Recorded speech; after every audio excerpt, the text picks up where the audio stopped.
is Michael Green, one of the senior company members of the Dayton Contemporary Dance Company, and today we are going to introduce and interview with Countess Winfrey, also another senior member of the Dayton Contemporary Dance Company, and she is currently a choreographer for our upcoming season. She has done several works for us in the past, and we just want to check in with her as we work from home, hashtag DCDC at home.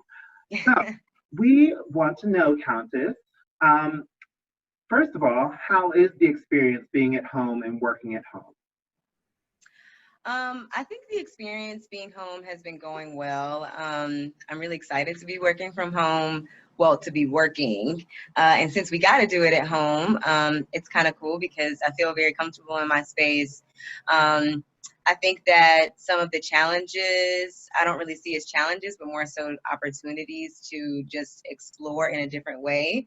Like, for instance, we've been taking class online or through Zoom, and I've been figuring out how to do Sherry's aerobics in my living room and how to do Crystal's modern class in my living room too. So it's been interesting to use my space in a different way, to kind of move it around and see how I fit inside of my space, to feel how much room or not room there is, and to be okay with the limitations, because it just leads to more possibility. So I would say so far, I'm really enjoying being at home, and it's been a cool experience. I don't know how I'm going to feel in a couple weeks, but the first week was really great. So Wonderful, wonderful. So you got an opportunity last week to choreograph on individuals.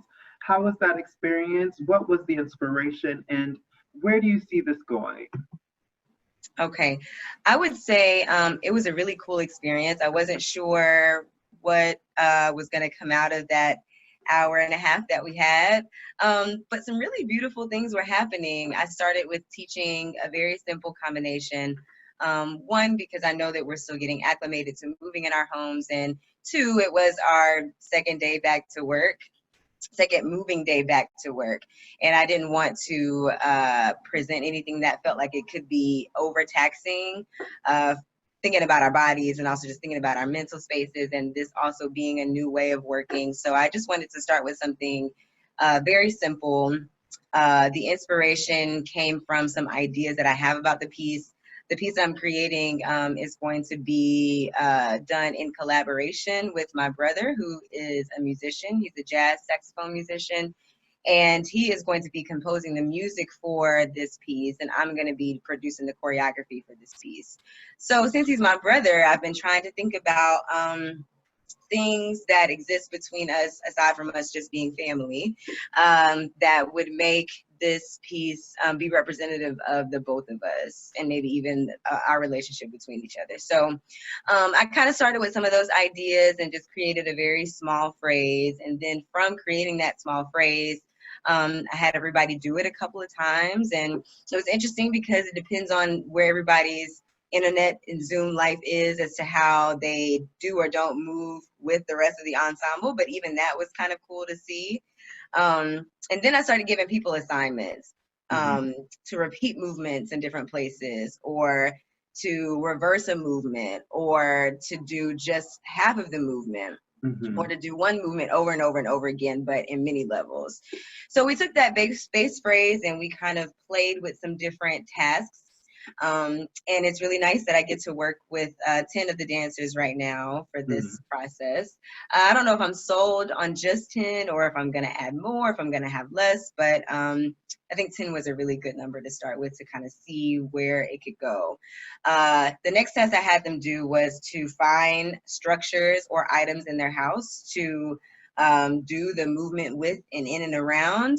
And my instruction to them was to take that item, whether it was a chair or a desk or a pillow or a cover, and to use the movement inside of the negative spaces of that structure. So they weren't actually moving the structure unless it was like a towel or a pillow of some sort. They kind of had to move it in that case. But for the standing structures, my challenge to them was to take the movement and insert it into the negative spaces of those things. And some really beautiful things came out of that. So by the time that hour and a half was over, I was like, oh man, I need to record this. So now I have the base phrase, and then I have a version of the phrase that's been broken up, and then I have a version of the phrase that people have done with different items in their house, from, like I said, chairs to clothing baskets to basketball hoops. And I just think all of that was like, wow, this is a lot to work with. It's a lot for me to look at and to research and to see how much farther we can go with this. So I would say even with just that little bit of time and that little bit of material, we really got to explore in what I felt like it was a productive way. So I'm excited to get back to it, hopefully at some point this week, and explore some more.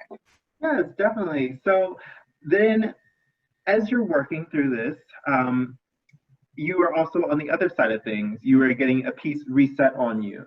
Did you feel that the body memory aspect of dancing was going to be more difficult from moving in a smaller space, or do you think that the challenge of a small space made it easier to focus on the small details? Well, this particular piece, the good thing is that we learned a portion of it during the year. So it was nice to feel like this movement was somewhat familiar. There were definitely things that we needed to recover, that I needed to recover as far as detail. But for the most part, it kind of felt like revisiting a piece that, or some choreography that we just hadn't done in a while. Which was a nice segue into learning some of the other parts of the piece that we didn't know yet. Because something that I'm learning about being in a new space is that you do need some familiarity. So I would say, like, for instance, when we took classes with Sherry and with Crystal, it was nice to do material that we already knew. Like we pretty much have done a lot of the exercises that Sherry has given us, and we've pretty much done the same class structure that Crystal gave us before. So it was like, okay, now I already know these things, so I just need to fit it into this new environment, which I think was helpful. I think if it was new material and a new environment, then that would have been a little bit more challenging.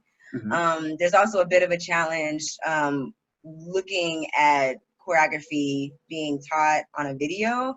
I'm actually pretty good at video learning, so it didn't feel like so foreign to me, but I think it was challenging. It can be challenging teaching it and trying to make sure you're saying left leg or right leg versus do this leg or this leg that we would do in the studio, because we're usually behind the person so we can do exactly what they're doing. But in this instance, we have to automatically mirror. So I think that the challenge in that is just remembering that if you're teaching, you have to say, this is your left leg, or you have to choose to do it in a mirroring form, knowing that people are watching you from the other side. Right. So that's been the most challenging part, but honestly, I think that it's fun in a way, because it just moves our brains to have to work in a different way than what we normally do. And I think that all those challenges will only make us stronger once we are in a space that is familiar to us again. So I enjoyed learning that rep. I enjoyed dancing a little bit fuller. It was nice to have the progression of dancing a little bit fuller by the time we got to the end of the week versus kind of starting off with dancing full.